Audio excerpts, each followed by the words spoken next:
Islamic coalition against Israel, Iranians in Russia wanting to get rid of Israel and doing alliances. Look at this next slide. Daniel 9, and I'd like to actually read that to you. Let me get my Bible to Daniel 9 with you. And again, you should study this. I have an entire 52 greatest chapters, an hour going through this.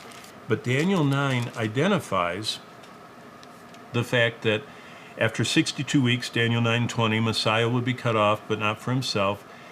And the people of the prince who is to come shall destroy the city. The city is Jerusalem. The people of the prince that shall come are the Romans.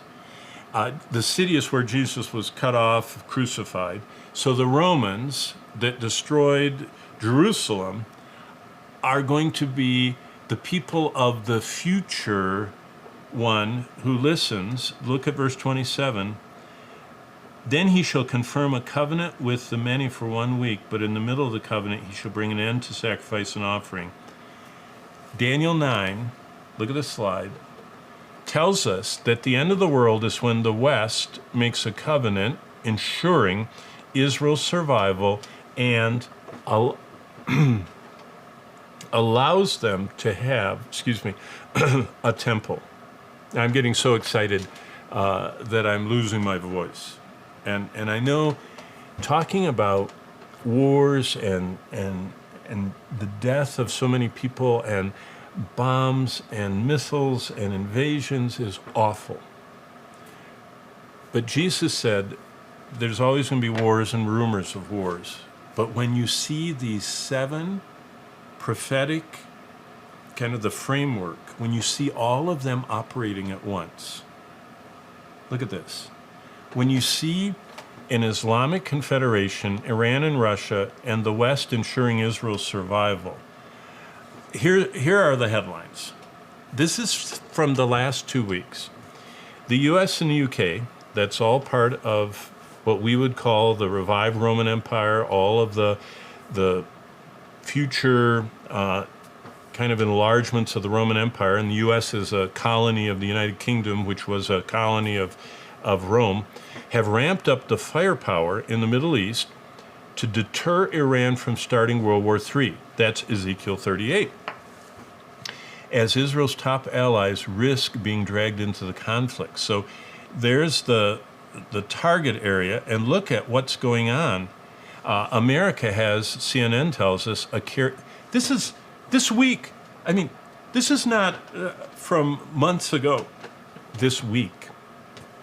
Look what CNN says. We have the Abraham Lincoln, the O'Kane, the Spruance, the Peterson, all of these aircraft. They've been flying over billions of dollars of our airplanes over there.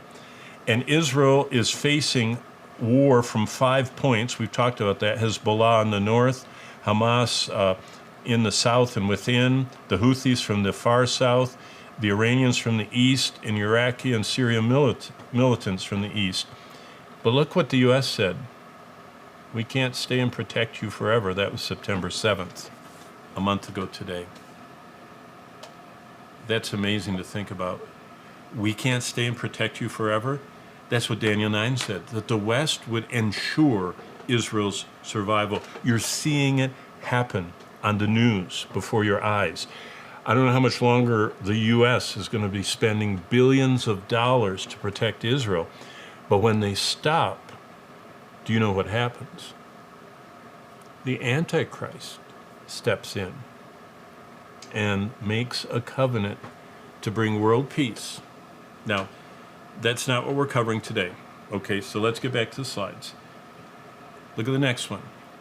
How did Israel shoot down the 200 missiles Tehran sent? Here are all the missiles they're sending. They're coming in from Iran like this.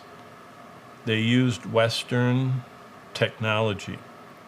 They used the Iron Dome system the United States funded. Now, Israel's brilliant. They have engineers. God's using them. He's gifted them. America is financing.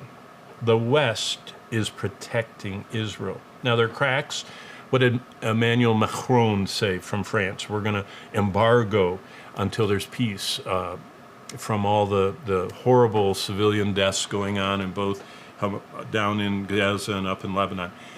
But even though they're saying that, Israel keeps getting resupplied, okay? The West is doing what Daniel 9 said, okay?